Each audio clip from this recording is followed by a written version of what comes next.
Olá, muito bom dia. 18 de julho de 2018, as principais notícias você acompanha aqui na TV Difusora. Famílias se reúnem para assistir à estreia da seleção brasileira no Mundial de Futebol.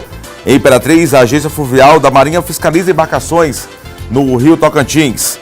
Polícia Militar realiza missa e ação de graças pelos 182 anos da Polícia Militar.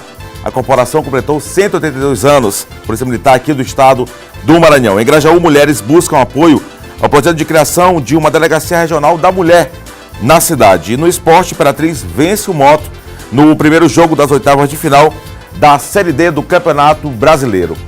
O Bom Dia Maranhão já está no ar.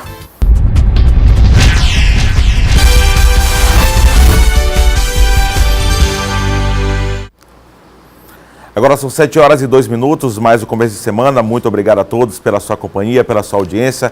Uma ótima semana a todos. E a gente vai acompanhar agora como é que a torcida brasileira acompanhou o jogo da seleção, a estreia da seleção na Copa do Mundo, o empate por 1-1 entre Brasil e Suíça. Vamos acompanhar. Vizinhança toda reunida na frente da maior TV que eles conseguiram e empolgação para dar inveja em qualquer outra seleção. Nesta casa, a folia também foi grande. Eu não tô com a camisa do Brasil, mas vamos lá torcer até o fim. Nos bares, o clima era o mesmo. Todo mundo ansioso pela vitória. A família da Elaine caprichou no figurino. É um momento de reunir a família, sair com os filhos, se maquiar, se arrumar toda do Brasil e vamos esperar expectativas dos gols.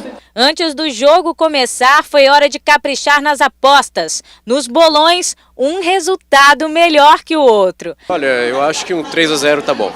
3-0 tá bom, tá ótimo.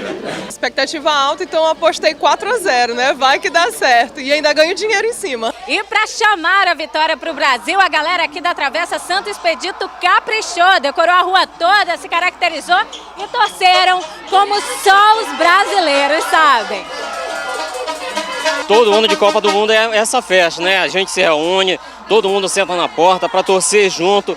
E é essa emoção, a gente fazendo a nossa torcida aqui, esperando que o Brasil faça parte deles e a gente se torne campeão. Acho que é uma das paixões do Brasil, onde a gente esquece realmente todas as dificuldades. Até quem estava vivendo o Mundial pela primeira vez parecia já ter nascido no clima da competição. Quando veio o gol, a confiança no Hexa cresceu ainda mais. Mais confiante muito. Pena que logo em seguida teve um empate. Pelo menos não foi nada que acabasse com a festa.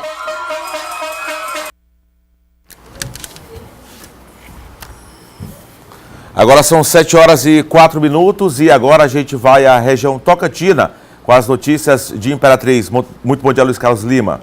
Bom dia, Eduardo. Bom dia a todos. A gente começa a participação mostrando um projeto musical que funciona no município de Davinópolis, a 12 quilômetros aqui de Imperatriz. Sempre tem uma música que marca um momento especial na vida de alguém.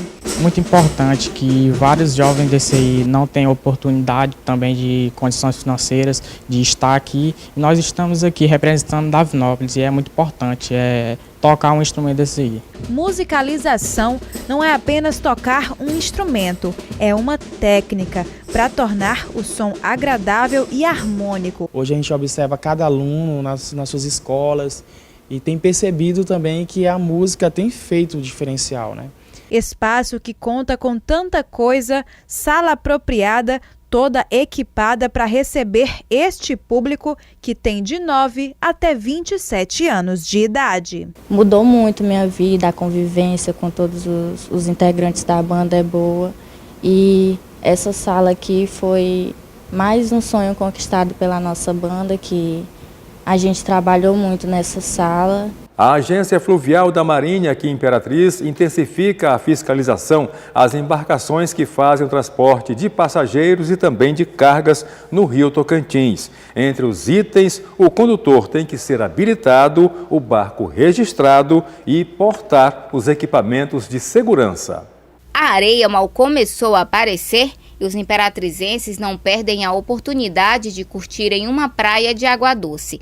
E entre uma travessia e outra, é importante não esquecer do colete salva-vidas. Independente do período de veraneio oficializado ou não, toda embarcação a motor deverá seguir as normas de circulação da Marinha. O principal objetivo da nossa inspeção naval é verificar se as embarcações estão inscritas junto à Marinha do Brasil, se os condutores dessas embarcações eles estão habilitados para conduzi-las, e verificar também o material de salvatagem, se está adequado para a utilização dos passageiros. O Josimar, há 15 anos trabalhando como barqueiro, não esquece dessa recomendação. Sempre o colete tem que estar no lugar adequado que o usuário possa colocar. E tipo assim, a gente só sai também com nossos barcos, todo mundo com colete. Deve dar segurança para o passageiro também, né? Lembrando que após a abertura, o período de veraneio dura 3 meses. Por hoje é só, Eduardo. A gente volta com você desejando uma excelente semana a todos. Valeu, Luiz, para todos nós. Agora são 7h07. Confira agora o nosso giro de notícias. Um condutor de um veículo de passeio morreu na noite do último sábado após uma colisão frontal com um ônibus seguida de capotamento. No quilômetro 125 da BR-135, próximo ao município de Miranda do Norte, distante 119 quilômetros de São Luís. De acordo com a Polícia Rodoviária Federal, havia outro ocupante no veículo que teve ferimentos leves. Ambos ainda não foram identificados. Os levantamentos preliminares da PRF afirmam que o condutor perdeu o controle do carro, invadiu a pista contrária e bateu de frente com um ônibus. O condutor, de aproximadamente 40 anos, ficou preso às ferragens. O veículo ficou destruído com a força do impacto e a placa ainda não foi localizada. A vacinação contra a gripe prossegue até o dia 22 de junho. O prazo foi prorrogado pelo Ministério da Saúde para atingir a meta de imunizados do grupo prioritário. As doses da vacina estarão disponíveis gratuitamente nos postos da Rede Municipal de Saúde em diversos bairros de São Luís. Até agora, a campanha alcançou 73% da população inserida no grupo de risco. Quem ainda não se imunizou deve procurar as unidades da rede de segunda a sexta-feira, das 8 às 17 horas. O bandido foi morto no último sábado no Jardim São Cristóvão 1, em São Luís, após assaltar o comércio do bairro. Dan Carlos Costa da Silva, de 26 anos, foi atingido por pelo menos 3 tiros disparados por um homem que estava nas imediações do frigorífico e presenciou a ação criminosa. Depois de alvejado, o assaltante saiu correndo, mas foi perseguido por alguns homens. Ele foi atingido por mais 2 disparos e morreu na rua Epitácio Cafeteira. Segundo informações da polícia, o assaltante estava em companhia de 3 comparsas que fugiram do local.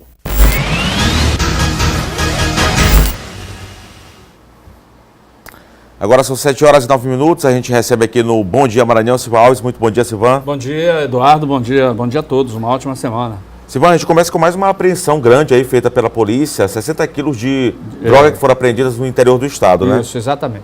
A informação da Senarc foi uma apreensão feita pela Polícia Civil através da Senarc, que é a Superintendência Estadual de Combate e Repressão ao Narcotráfico, que vinha monitorando essa droga de acordo com o indivíduo que foi preso, ela deveria chegar a Alto Alegre. Só que a polícia não está acreditando muito nessa versão, não é? A droga foi interceptada antes de chegar aqui na capital, estava em deslocamento pela BR-135, quando os policiais que estavam em Campana fizeram a prisão e apreensão. Chama atenção pela quantidade, não é? Muita droga. Mais uma vez, o Senarc tem feito grandes apreensões, são grandes carregamentos que os traficantes tentam chegar, principalmente aqui na capital. Então, por isso, a possibilidade que, na verdade, essa maconha, toda essa droga, ela tivesse o destino aqui à capital, no caso é São Luís. E que ele está dizendo que ia levar lá para Alto Alegre, uma forma de tentar despistar o trabalho de investigação que prossegue, não é? Embora ele tenha dado depoimento dele, tenha sido autuado em flagrante, mas a investigação continua, porque é preciso saber, não é, quem receberia realmente esse carregamento. E o trabalho do Senar tem sido importante. No ano passado foram 7,5 toneladas. Já agora esse ano, não é, já só nesse primeiro semestre nós já estamos quase ultrapassando essa marca aí com mais essa grande apreensão. E o principal objetivo do governo do estado, quando criou a Superintendência Estadual de Combate e Repressão ao Narcotráfico, é causar justamente fazer grandes apreensões de grande quantidade que causam um impacto financeiro muito grande nas organizações e que vão demorar, não é, lógico, para se reestruturar novamente diante do prejuízo que eles acabaram levando. A penúltima apreensão gerou um prejuízo aí de 3 milhões de reais, aí porque tinha cocaína também, não é, que estava sendo transportada, um prejuízo grande, portanto, à organização criminosa. Pois é, tem surtido efeito positivo aí o trabalho da polícia. Agora, Silvan, tiveram duas prisões importantes, inclusive com bandidos baleados. Teve uma lá no bairro do Ipaz e uma já na madrugada de hoje no bairro da Liberdade, né? Aqui da Liberdade foi um tiroteio que aconteceu essa madrugada. Tem uma pessoa morta, foi socorrido pelos próprios policiais. O que aconteceu? Uma viatura do 9º Batalhão, que é o batalhão responsável por essa área aqui, entrou aqui no bairro da Liberdade e os policiais foram surpreendidos, né? A guarnição foi surpreendida por elementos que estavam armados também de pistola e houve uma troca de tiros entre os bandidos e a guarnição da Polícia Militar do Estado do Maranhão. Foi pedido reforço e tal, e quando chegou esse reforço, um dos bandidos foi baleado, 2 teriam sido presos, foram levados. O que foi baleado, eu já tenho a confirmação, ele morreu ao dar entrada lá no Hospital Socorrão 1, não é?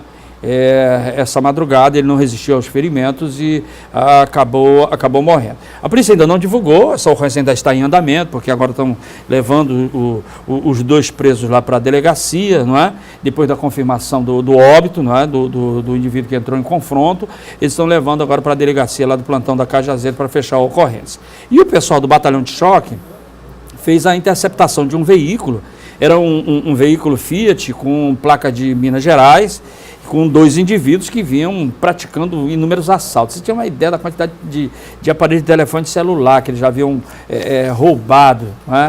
Foram várias pessoas assaltadas por eles. Olha, o nosso telespectador deu uma ideia de quantos aparelhos já tinham roubado, as armas que estavam utilizando. Um deles teria tentado reagir contra a guarnição do batalhão de choque, foi baleado na perna e foi socorrido pela própria guarnição. Inclusive uma câmera fotográfica profissional, né, Silvan? Isso, exatamente. Isso, material fotográfico também, que ele deve ter roubado de alguém, deve ter assaltado alguém aí para levar essa máquina.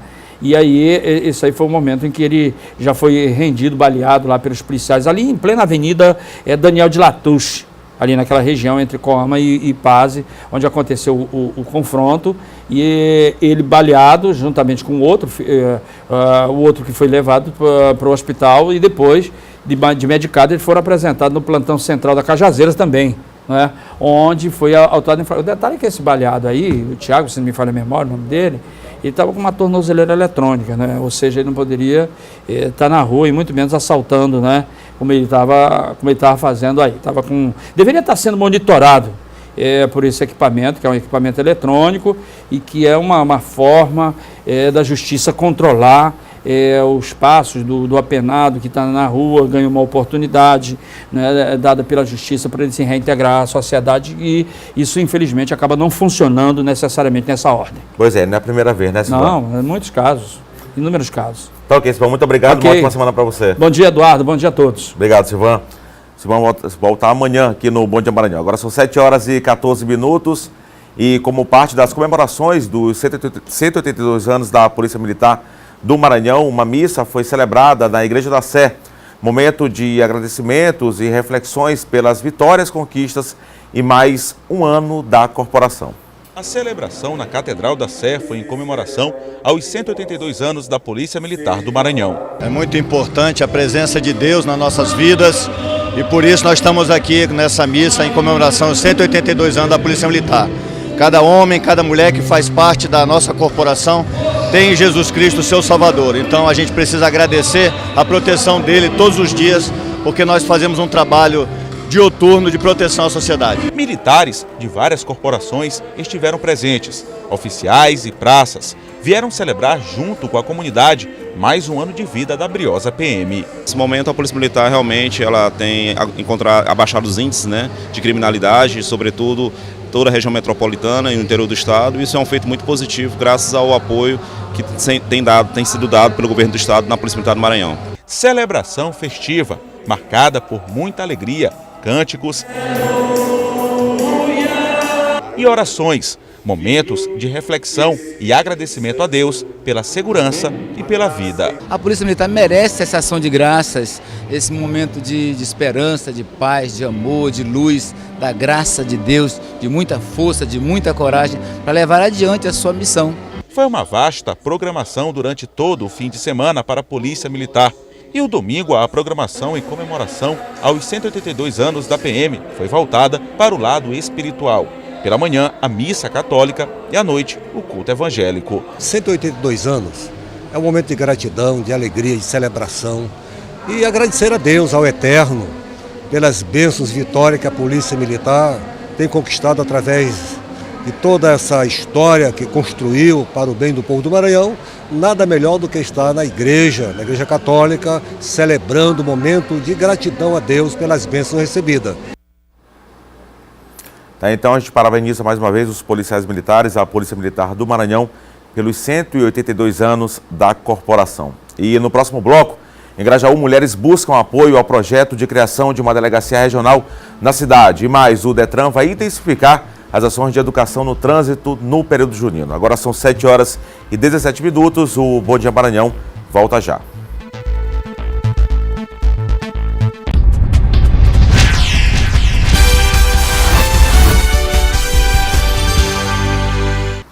Agora são 7 horas e 21 minutos e o Detran vai intensificar as ações de educação no trânsito no período junino. Para falar mais sobre essas ações, eu recebo aqui no estúdio a coordenadora de educação para o trânsito do Detran Maranhão, Rosetânia Farias. Muito bom dia, Rosetânia. Bom dia. Rosetânia, na verdade, essas ações elas já são realizadas continuamente, mas nesse período festivo elas são intensificadas, não é isso? Sim, com certeza, né?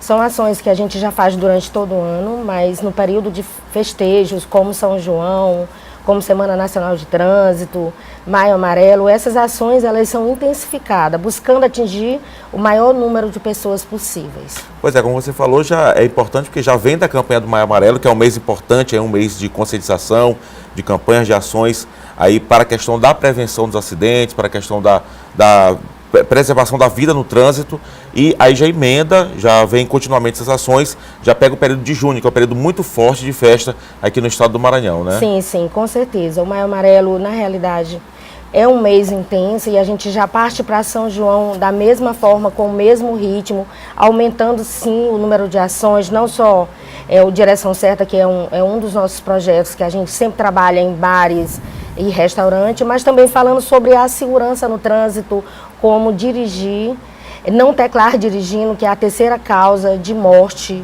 hoje no trânsito maior, é teclar, manusear o telefone, atender o telefone ao dirigir. Então a gente foca bastante na alcoolemia, no celular e no cinto de segurança, principalmente nos fins de semana, que a tendência dos acidentes acontecerem na segunda-feira é muito grande. As pessoas acham que beber no domingo não implica, digamos assim, dormir ao volante na segunda-feira de manhã. Então, quando a gente para conversar, além de tirar dúvidas, a gente fala desses riscos que a pessoa corre, principalmente se ele não tiver esse cuidado prévio de descansar pelo menos 6 horas de sono para poder pegar a estrada. Como é que essas ações acontecem? É a questão do diálogo, panfletagem? Fala um pouquinho pra gente. Olha, as abordagens educativas, elas acontecem, a gente direciona para as pessoas que estão nos ambientes festivos, como é o São João. A gente conversa, se apresenta, fala dos projetos do Detran, fala das campanhas educativas, e daí já essa conversa ela se estende um pouco mais. Que geralmente as pessoas, alguém tem uma dúvida sobre a habilitação, outro tem sobre o veículo, outro quer saber mais sobre a lei seca, porque a lei seca é uma dos nossos projetos que a gente bate muito nos bares, né, que é o Direção Certa. Então a gente procura sanar essas dúvidas e oferece o teste do etilômetro a nível educativo para poder explicar melhor com relação à alcoolemia. Como é que tem sido a receptividade? Como é que as pessoas têm aí recebido essas orientações, esse trabalho que é feito pelo Detran? Nossa, muito boa mesmo, a receptividade, principalmente quando a gente se depara em mesas com turistas, pessoas de fora. Eles parabenizam, falam que no seu estado não tem, que é um trabalho muito bacana e que eles vão sair daí. Já aconteceu casos da gente conversar com casais que eles disseram assim pra gente: nossa, eu vou deixar meu carro aqui, eu vou pegar um Uber, eu vou de táxi para casa, amanhã eu busco carro. Ou seja, isso é muito bacana de ouvir, principalmente quando a gente sabe que é o resultado de um trabalho que a gente faz continuamente. É um trabalho de prevenção, na verdade, né? Com certeza. A gente sabe que, infelizmente, ainda tem muita resistência em relação a essas abordagens, essas ações. O trabalho preventivo é muito mais importante, mas infelizmente a gente sabe que ainda tem muita resistência. Mas como você está falando, as pessoas estão aceitando mais esse trabalho de orientação por parte dos órgãos que estão inseridos no trânsito, né? Com certeza, olha, se naquele universo de pessoas que a gente trabalhou, que a gente conversou, a gente conseguir salvar uma vida, já está valendo o nosso trabalho, não tenha dúvida disso. E é esse o foco, é esse o objetivo, é educar, é salvar vidas. O trabalho é voltado exatamente para isso. O Detran que trabalha em conjunto aí com outras instituições, como por exemplo a Polícia Militar, né? Sim, sim, com o BPRV, nós trabalhamos em conjunto com a sociedade civil através do SOS Vida. A gente faz um trabalho, a soma de tudo isso é exatamente o objetivo de salvar, entendeu? De conscientizar. Quando você conscientiza é muito difícil. Tem pessoas que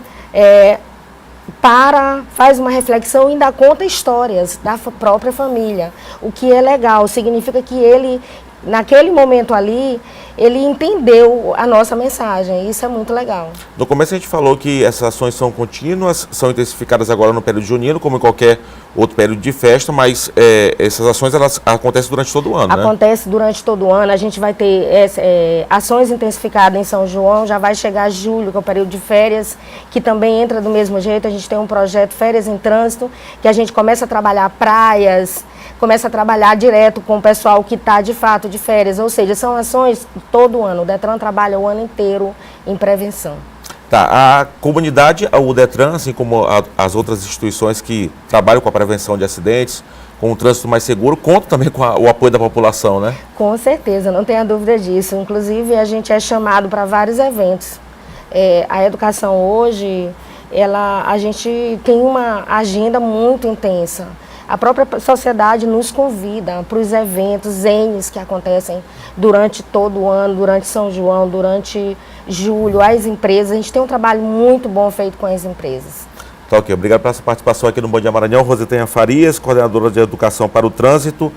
Lembrando que você pode participar, ajudar também o trabalho do Detran, é isso? Com certeza, se cada um fizer a sua parte, com certeza a gente vai ter um trânsito muito mais humanizado. Tá, ok, muito obrigado, bom dia, uma ótima semana. Obrigada. Agora são 7 horas e 27 minutos e em uma convenção realizada no fim de semana aqui na capital foi lançada a pré-candidatura da deputada Elisiane Gama ao Senado Federal. Elisiane Gama chegou ao lançamento da sua pré-candidatura, acompanhada do vice-governador Carlos Brandão, do deputado federal Everton e do prefeito de São Luís, Edivaldo Holanda Júnior. Estou entre amigos, entre família e é sempre muito bom estar debatendo o nosso estado, que aliás precisa de fato de muita ajuda, de muita continuidade das ações que hoje estão sendo desenvolvidas pelo governador Flávio Dino. Integrantes de movimentos sociais e da juventude do PPS, algumas congregações de igrejas da capital, além de militantes, aproveitaram o momento para chamar a atenção para questões populares, como a igualdade entre homens e mulheres e direitos dos indígenas. Lideranças políticas de várias regiões do estado, aliadas à base governista, participaram do lançamento e manifestaram apoio à pré-candidata do Partido Popular Socialista. Hoje um momento muito importante, onde nós estamos reunindo o grupo político e as lideranças da cidade de São Luís neste grande evento. Tem uma história política, tem uma forte penetração com os evangélicos e agora cada vez mais forte com a classe política e tem toda uma história que permite que ela faça um bom trabalho junto ao Senado Federal. O Everton, também pré-candidato ao Senado, mas pelo Partido Democrático Trabalhista, ressaltou a unidade do grupo neste momento político. É uma chapa vitoriosa, o governador Flávio Dino vem fazendo um grande trabalho ele, ao confirmar a sua chapa com o vice-governador Brandão e a deputada Elisiane Gama, a pré-candidata a senadora junto conosco, é a confirmação de que esse time será, sem dúvida nenhuma, um time vitorioso. Na oportunidade, o governador explicou o motivo deles terem sido os escolhidos para representar a chapa. Os dois têm uma trajetória política sempre do lado dos interesses populares. No caso do nosso estado, sempre lutaram por mudanças políticas e acredito que eles representam essa ideia de que a política não é feita para os políticos, a política deve ser feita como serviço prestado aos cidadãos. E em Grajaú, algumas mulheres se reuniram para buscar apoio ao projeto de criação de uma delegacia regional da mulher na cidade. E ainda há uma casa de apoio para vítimas de violência. Mulheres simples que protagonizam uma história de luta e superação da violência doméstica em Grajaú. Elas se reuniram para buscar apoio ao projeto de criação de uma delegacia regional da mulher na cidade e uma casa de apoio para vítimas de violência. A iniciativa partiu de Francisca, que após sofrer violência, resolveu organizar um abaixo-assinado para cobrar políticas públicas e engajar outras mulheres nessa luta. O que fez eu abraçar essa causa foi o que aconteceu comigo, né? Eu já fui agredida brutalmente na frente da minha filha e eu não tenho vergonha de dizer. Então, eu abracei essa causa e eu me sinto assim encorajada, entendeu? Para lutar por isso. Kátia também é uma dessas mulheres fortes que buscaram em uma das piores experiências da vida uma forma de se fortalecer e ajudar outras pessoas. Quem já foi vítima de violência doméstica ou não, é importantíssimo que nós mulheres sejamos conhecedoras das leis que nos amparam, né? Nós temos aí a Lei Marco, né, a maior, que é a Lei Maria da Penha, né, assim, que protege as mulheres, mas também nós temos outras políticas públicas, né, a nível nacional, estadual e municipal. A luta dessas mulheres ganha força na esfera municipal e conquista aliados importantes no combate à violência e à desigualdade de gênero.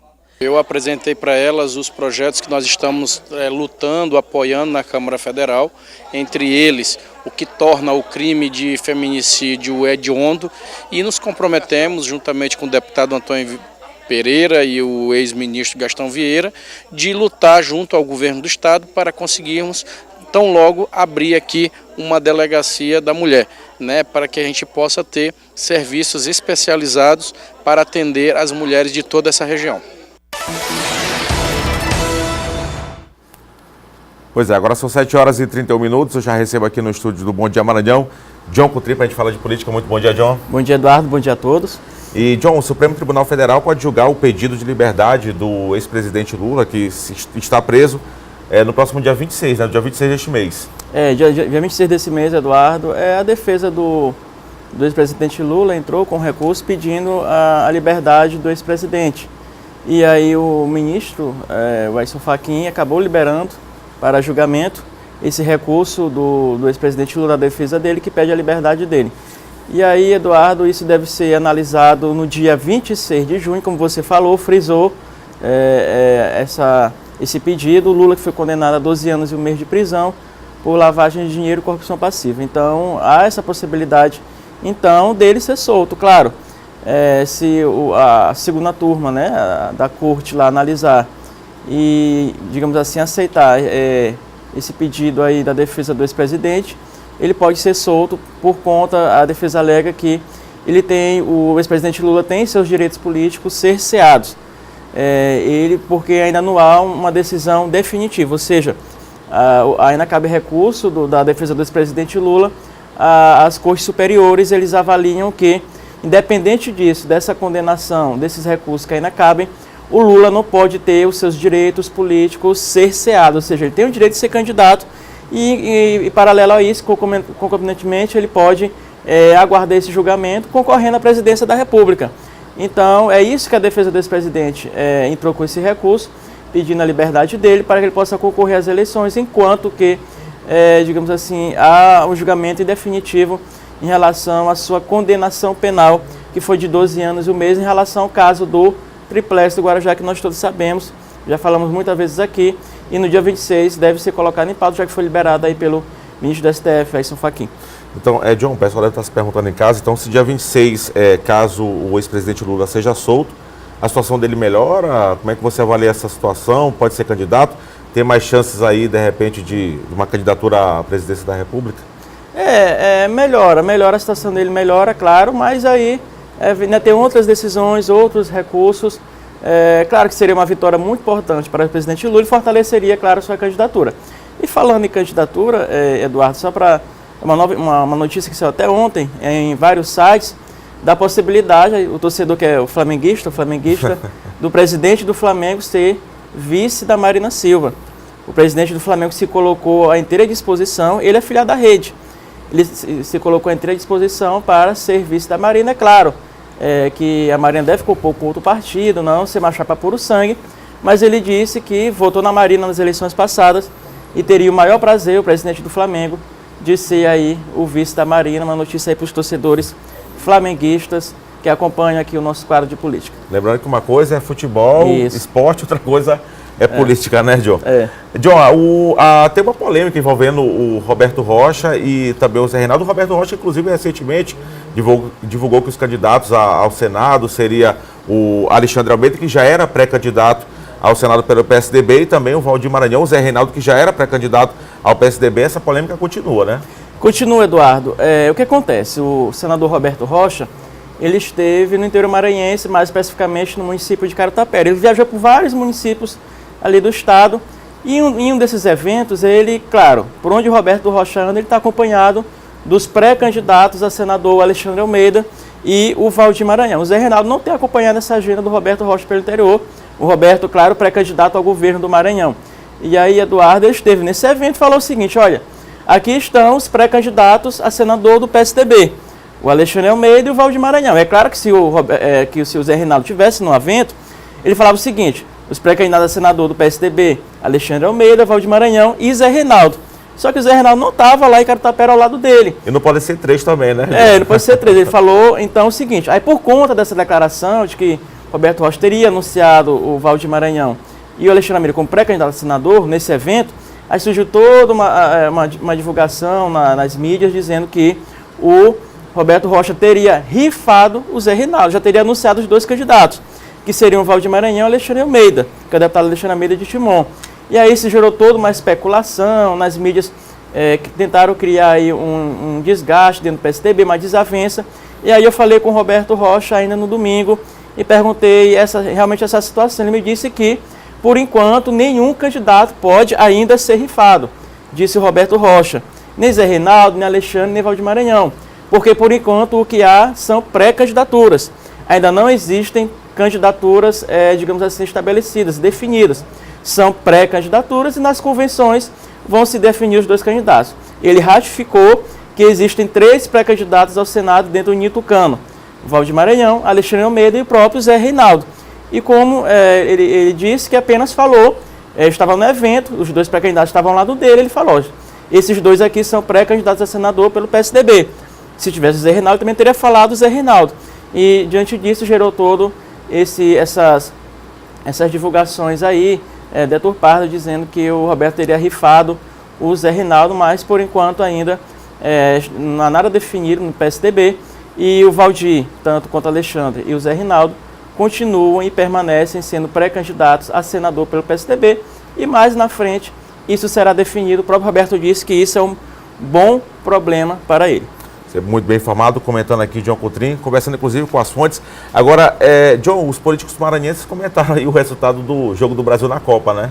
O governador Flávio Dino se manifestou, primeiro foi o governador Flávio Dino que se manifestou nas redes sociais, estamos acompanhando aí.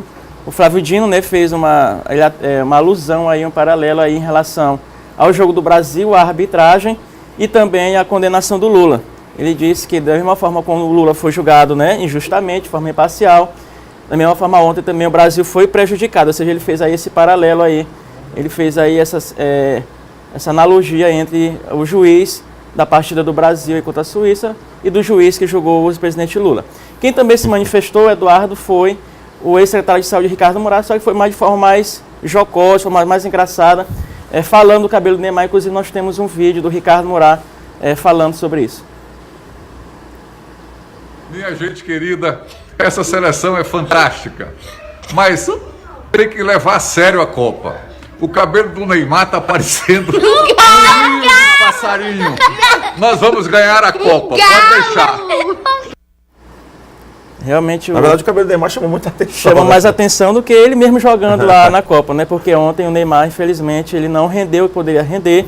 Nós podemos presenciar lá, o Les vai até comentar depois, com mais, digamos assim, expertise, mas o Neymar ele não rendeu 100%, parece que ele ainda estava com, digamos assim, um trauma em relação à fratura sofrida. Ele não entrava nos lances de forma mais forte, não driblava, não corria, então isso acabou aí prejudicando a seleção brasileira. E para finalizar, Eduardo, lá na cidade de Pinheiro, o prefeito da cidade, o Luciano Genésio, ele anunciou de forma oficial seus pré-candidatos na eleição deste ano.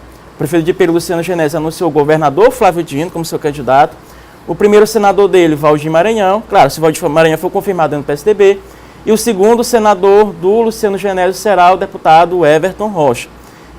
Esse anúncio foi feito nas redes sociais ontem, inclusive, durante esse final de semana. E aí, em Pinheiro, as duas forças políticas, tanto o Luciano Genésio como o deputado Otelino Neto, eles apoiam lá o Everton e o Flávio Dino. E ainda em Pinheiro, para finalizar, as governadoras Rosana Sarney esteve na cidade de Pinheiro, também no final de semana ali na sua passagem pela caravana, a segunda etapa dela da caravana de viagem pelos municípios maranhenses. O município de Pinheiro, que é um município importante aqui do estado do Maranhão e também da região da Baixada Maranhense. Muito obrigado, John. Amanhã você está de volta aqui no Bom Dia Maranhão. Obrigado, Eduardo. Daqui a pouquinho, no ponto e vírgula, às 18 horas, na Difusora FM. Isso, todo mundo convidado. Agora são 7 horas e 40 minutos, ponto e vírgula, às 18 horas, na Difusora FM. 7h40, no próximo bloco, amanhã começam as semifinais da Copa do Nordeste. Destaque, claro, para Sampaio e ABC. O Bom Dia Maranhão volta já.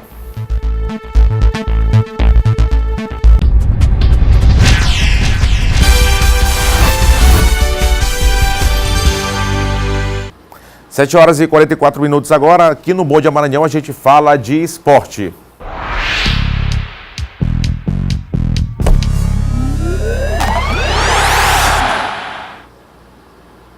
Já aqui comigo, Lécio Júnior. Muito bom dia, Lécio. Bom dia, Eduardo.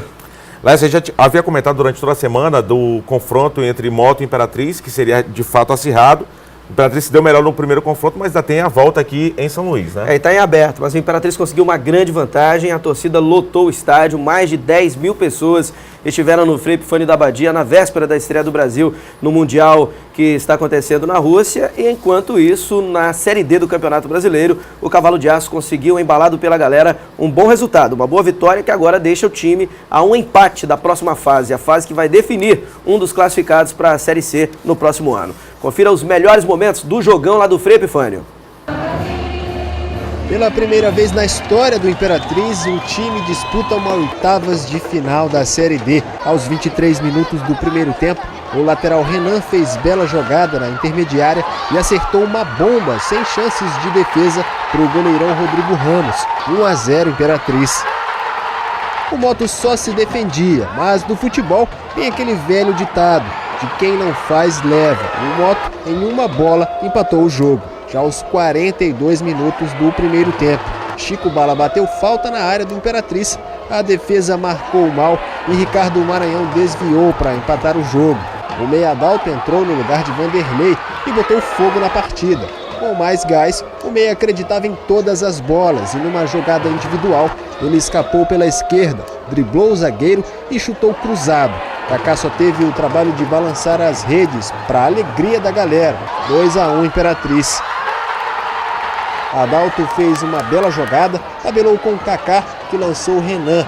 O lateral cruzou para Canu, que cabeceou a bola na trave. O grito de gol ficou preso na garganta do torcedor. Só que o placar não mudou mais. Imperatriz 2, Motoclube 1.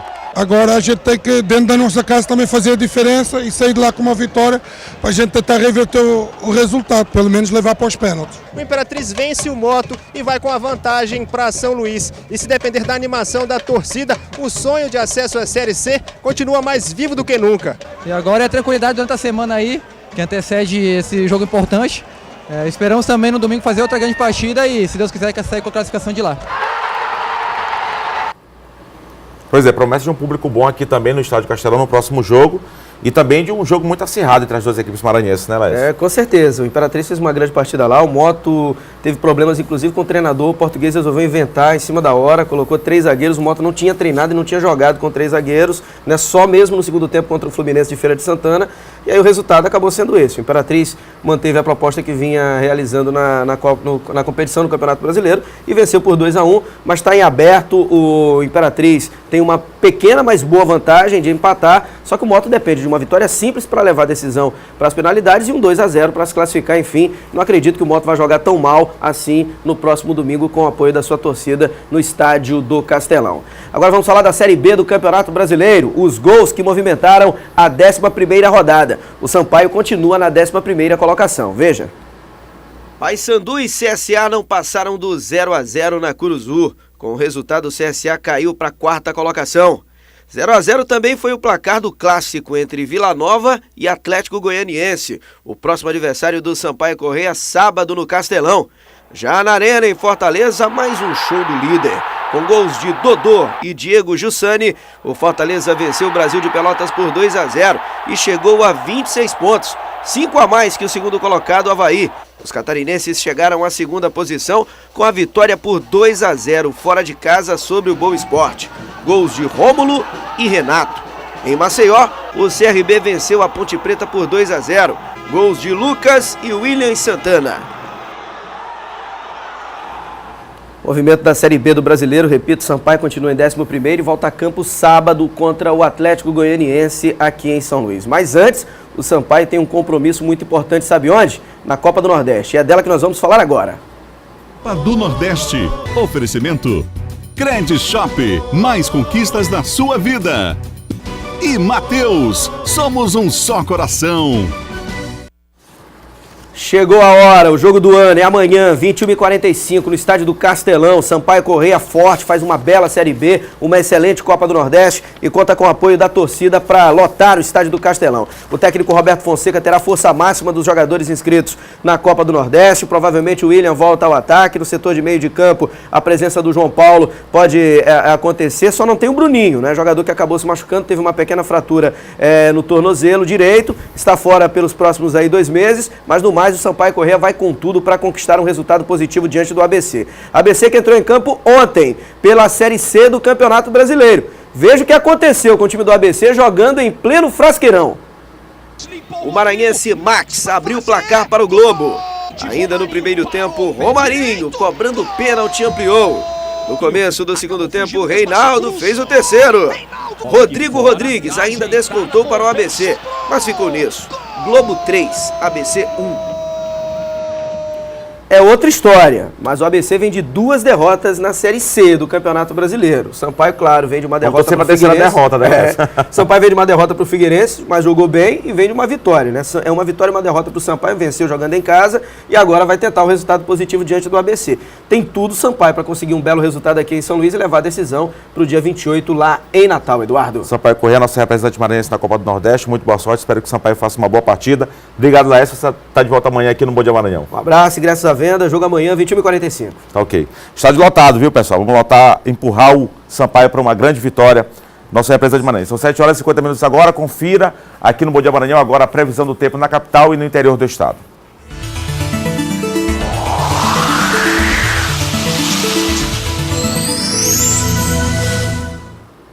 Em São Luís faz sol com muitas nuvens durante o dia, períodos de nublado com chuva a qualquer hora do dia. Em Grajaú, no interior do estado, faz sol com algumas nuvens, não chove.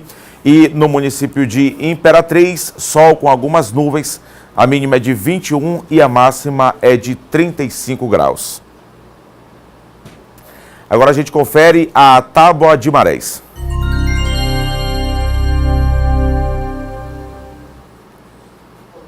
A primeira maré baixa aconteceu às 4h16 na madrugada de hoje, medindo 8 centímetros.